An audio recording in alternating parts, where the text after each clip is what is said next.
কক্সবাজারে এনসিপি নেতাদের ভ্রমণ ঘিরে গুঞ্জন। পিটার হাসের কক্সবাজারে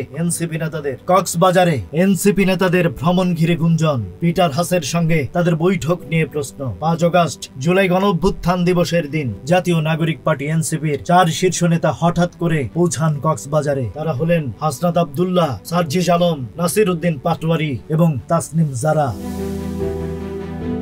তাদের কক্সবাজার ভ্রমণ ঘিরে মুহূর্তেই ছড়িয়ে পড়ে নানা গুঞ্জন। সবচেয়ে আলোচিত বিষয় সাবেক মার্কিন রাষ্ট্রদূত পিটার হাসের সঙ্গে গোপন বৈঠক হয়েছে কিনা। ইনানির 5 তারকা hotel sea pearl resort and স্পাতে এই নেতাদের অবস্থান নিশ্চিত করেছেন হোটেল সংশ্লিষ্ট একাধিক কর্মকর্তা। তবে পিটার হাসের উপস্থিতি নিয়ে কেউ নিশ্চিত কিছু বলেননি। তারা বলছেন একজন বিদেশি দেখা গেছে, দেখতে অনেকটা পিটার হাসের মতো।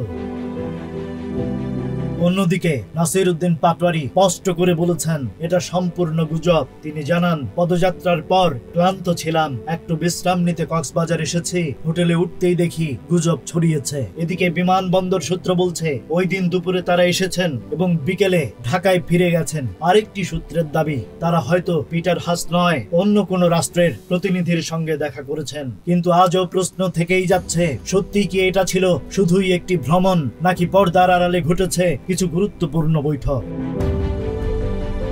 Rajib Raihan, news flash 71।